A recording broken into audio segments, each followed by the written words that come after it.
Welcome back. And of course, we have with us Yomi Oke Ashiwaju. He's a public affairs analyst, and he'll be speaking to us based on the four stories that we have listened to this morning.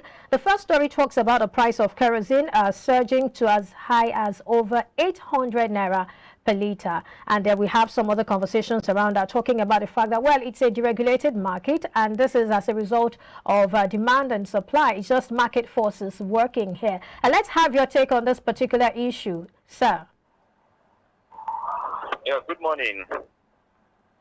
Good morning. Good to have you join us. Yeah, thank you for having me. All right, please go ahead. What are your thoughts on this? The price of kerosene rising to as high as above 800 naira, about 850 naira. Yeah, well, let me start by saying that this increase has been envisaged before now. Yes, a lot of people have said that if care is not taken, this is where we would eventually find ourselves. And what is the care that we did not take care of is the fact that we still refine our crude oil outside the shores of Nigeria.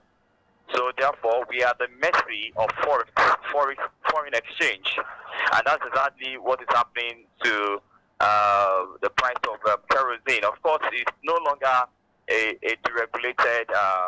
It's no longer a deregulated, commodity. So it is subject to the laws of supply and demand, and the fact that Nigeria is still depending on other countries to refine our products is what has brought us to where we are. So until we have control over until we have control over our refineries and we can actually refine our products ourselves, then we'll be subjected to the tunes of foreign exchange, and that's what it's playing out. So it's quite unfortunate, but it's something that we've staged before now. All right. Well, this particular product is deregulated, but it's not subsidized. And of course, thank you for your thoughts, because a lot of persons really would wonder what exactly is the issue. And you already made the point there, talking about the fact that we're not producing. And as a result of that, we'll have capital inflation and other things, importing other things really. And that would, of course, affect the price at the end of the day. Now, let's look at the second story. The second story talks about the Ministry of Industry, Trade and Investment giving MSMEs about 66 billion to the beneficiaries, and they are saying that this particular money was dispersed to 1.26 million beneficiaries under this particular fund. Talk to us about this. How helpful do you think this will be in addressing some of the challenges that we are currently facing as a country? You see, there are some policies that are quite good when we have sorted some basic things. Basic things like social amenities that ought to be provided by government for businesses to thrive, even without intervention funds like this. For example, what is the impact of doling out cash or doling out survival funds as the government has started to businesses, to small and medium-scale organizations, when they say how to battle with bad roads, when they say how to battle with electricity? You understand? So these monies that you are giving to them will still be expended on running costs, every running cost on their business. That's the issue. You see, some of these ideas or some of these policies would have been a better option if we had settled the issue of all these basic social amenities. If you have fantastic road network, electricity is in place, and all other things, then it will be easy for any business owner to survive and to thrive with any survival fund that is provided by government. I hope you understand. So we shouldn't just copy every idea and paste it without domesticating it. Let's consider our own peculiarities in Nigeria. Now that you're talking about, can I come in here, please? I do not see it as a very fantastic policy from the head of the government. All right, you've talked about the fact that there are other things that they should have considered, but that we're also looking at, don't you think this is more like a cushioning effect, seeing all that's happening and how that, the MSMEs are directly or indirectly affected by the rising cost of production? Don't you think this is a good one? And also bearing in mind that this particular fund or this particular policy was put in place as a result of the effects of COVID-19 on businesses? I agree with you. That's why I said it's a good idea, but it is not the best idea. So what would you rather the government do? I'm saying that rather, see, okay, yes. People have gone to school to learn entrepreneurship. They've gone to school to learn a particular craft or trade before establishing their business. how to run this business if enabling environment is provided by government. So I'm saying that instead of giving out cash or survival fund that's being packed by government to these businesses, why not let them fix things that will make their businesses thrive? What is the importance of giving them 50,000 naira, for example, or even if it's 300,000 naira to a medium-sized business, and the 300,000 naira will probably just will be taken back through the back door by way of multiple taxation. Do you understand? By way of multiple taxation, local government will come, collect tax, state will come, collect tax, federal government will come, collect tax from this same 300,000. All right, so what do you want to see? What do you want to see? By the federal government. You said what? What do you want to see? What would you rather, that the government... Yes, what you want to see is very, very sincere investment in social infrastructure. Let us fix our roads. Let there be good road network. Let us fix the electricity. Let us fix electricity. Let us see to the issue of multiple taxation that is killing businesses in this part of the world.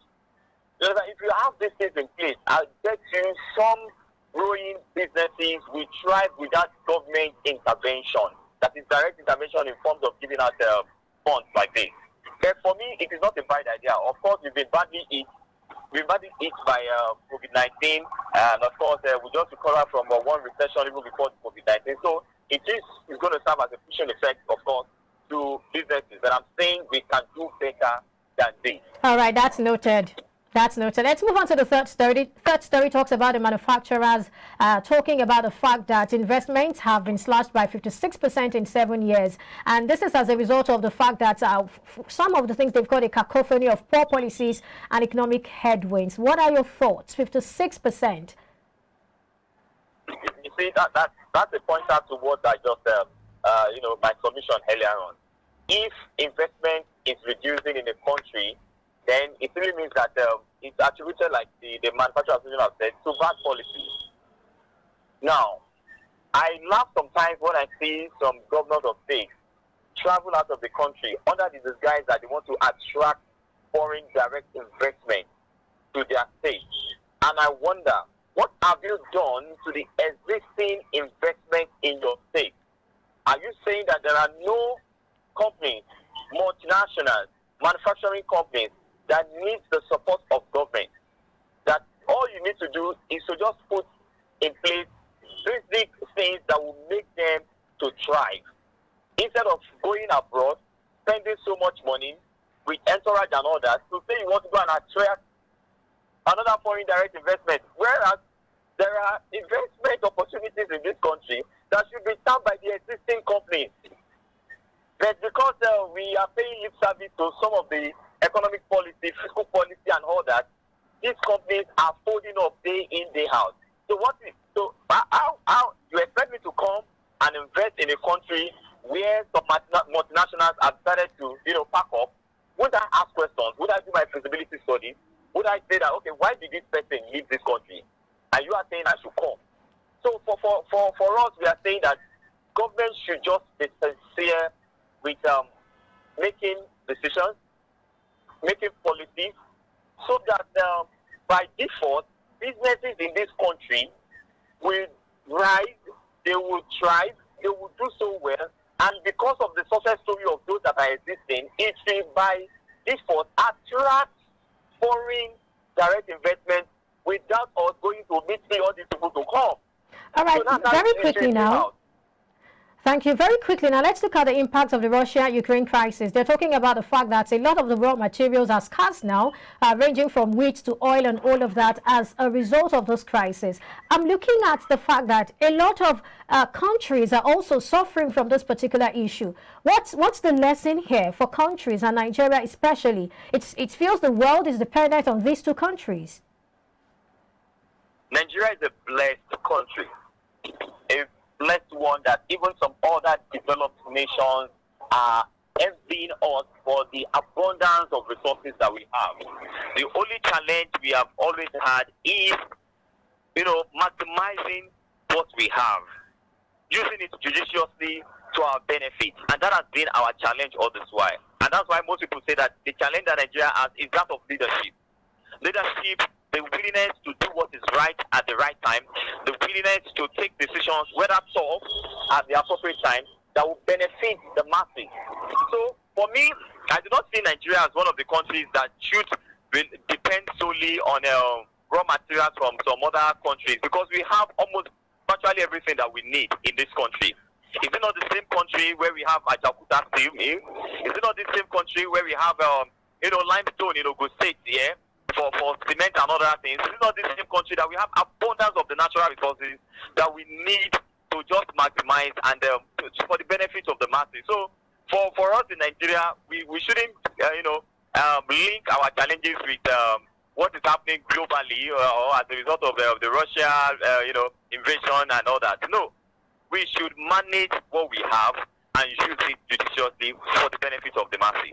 All right, my question now is, what should the nations be doing now, seeing that a lot of economies are probably, suffering from this particular crisis? What should nations be doing? How should nations be thinking now? What should Nigeria be doing now? I know you have, to a very large extent, answered the question of what Nigeria should do, how that Nigeria shouldn't even have a business, suffering alongside other nations. But then, what is the lesson here for the nations, for global economies? What we should do is that as a nation, we have at one time or the other put up a very strong economic theme. And I'm sure they must have made proposals to those who should execute these ideas or policies that they have, created. But the challenge that we have is the political will to execute some of these decisions. Rather, we tend to play to the gallery just to make some set of people smile and happy to the detriment of the majority. So what we rather need in this country is political will to execute the fantastic policies that have been created or that have been facilitated by our think tank. The federal government has economic think tank group. They have all that. We have even human resources that are even doing well for other countries. There was a time we had a Minister of Finance who is currently in the World Trade Center. And what did he benefit? It's because we are not making use of the political will that we should make use of to take decisions and stand by those decisions. That's our challenge as a country. All right, finally, the last story talks about the federal government saying it will fully resume operations for the Abuja-Kaduna train route when it has installed the appropriate surveillance technology for the trains. Let's have your thought. Yes, it's actually regrettable that we have this kind of challenge in our country. Security challenges now affecting transportation and all that. But I'm glad that the federal government is about to resume operations there after doing the needful, which is putting in place security gadgets that will forestall or guide against a future occurrence. All I keep saying is let there be sincerity of purpose from every person that's in charge of whatsoever in this country. If you're in charge of security, let there be sincerity of purpose. If you're in charge of transportation, let there be sincerity of purpose. If you're in charge of fixing anything in this country, just ensure that you do not think about today, but think about tomorrow as well. Because every of our decisions today plays a major role in what happens to us in the future. Thank you so much, Yomi Ashiwaju, for sharing your thoughts with us. We do appreciate every one of them. Thank you so much for having me. All right.